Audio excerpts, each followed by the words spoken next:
Hey guys, welcome to my channel. ఎలా ఉన్నారు అందరూ? సో ఈరోజు అయితే నాకు కమ్మగా చికెన్ కర్రీ తినాలనిపించిందండి, ఆంధ్ర స్టైల్లో. అందుకనే నేనైతే చికెన్ అయితే తెప్పించేసాను. ఈజీగా ఉంటుంది కర్రీ, అయితే చాలా టేస్టీగా ఉంటుంది. ఒకసారి ఇలా ట్రై చేయండి, డిఫరెంట్గా ఉంటుంది కూడా. మనకు కావాల్సిన ఇంగ్రీడియంట్స్ అయితే ఇవేనండి. సో ఫస్ట్ ప్రాసెస్ ఏంటంటే చికెన్ మ్యారినేట్ అండి. దీనికి ఏం లేదండి, చాలా సింపుల్. ఉప్పు, కారం, పసుపు, ఆయిల్ వేసి ఈ చికెన్ అయితే నేను మ్యారినేట్ చేసేసుకున్నాను. మ్యారినేట్ బాగా మిక్స్ చేయాలి. చేసేసి మూత అయితే పెట్టేసుకున్నానండి. సో దీన్ని పక్కన పెట్టేసుకుందాం. మన కర్రీకి కావాల్సినంత సాల్ట్, కర్రీకి కావాల్సినంత కారం అయితే నేను ఇందులో యాడ్ చేసేసాను. కర్రీలో ఇంకా ఏది వేయక్కర్లేదు. గ్యాస్ స్టవ్ మీద ఒక గిన్నె పెట్టేసుకున్నాను. పెట్టేసుకుని అది హీట్ అయ్యేదాకా ఉంచి అందులోనే ఆయిల్ పోసి కొంచెం హీట్ అవనిచ్చేయాలండి. ఇందులో మనం కట్ చేసుకున్న ఆనియన్స్ అనేవి వేసేసి ఫ్రై చేసేయాలండి. దీంట్లో లైట్గా సాల్ట్ వేయండి, ఆనియన్స్ వేగడానికి. సాల్ట్ అనేది చాలా హెల్ప్ఫుల్ అనమాట. సో నేనైతే మూత పెట్టేసుకొని ఫ్యూ సెకండ్స్ అయితే వేయించాలి. ఓకే, ఆనియన్స్ చూసారా ఎలా ఫ్రై అయినాయో. ఇప్పుడు నేను నా దగ్గర ఉన్న ఇవి చిల్లీస్, పచ్చిమిర్చి నేను దాంట్లో అయితే వేసేస్తున్నానండి. బాగా వేగిపోయాయండి ఇప్పుడు.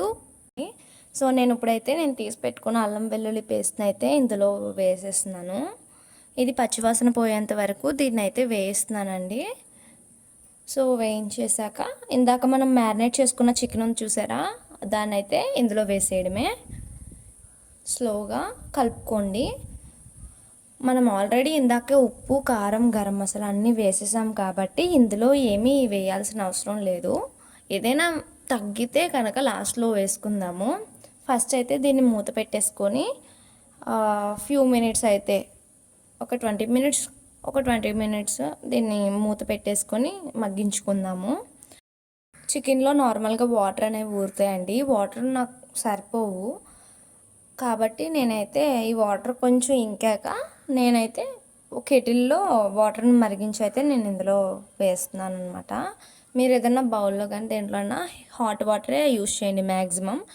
ఎందుకంటే హాట్ వాటర్ వల్ల టేస్ట్ అనేది పోదు. అలానే కూల్ వాటర్, నార్మల్ వాటర్ పోసినట్లయితే చికెన్ అనేది చప్పగా ఉంటుంది అనమాట. ఇదొక టిప్. సో వాటర్ అనేది పోసేసి లైట్గా పైకి నూనె తేలే వరకు దీన్ని అయితే మగ్గించుకోవాలి.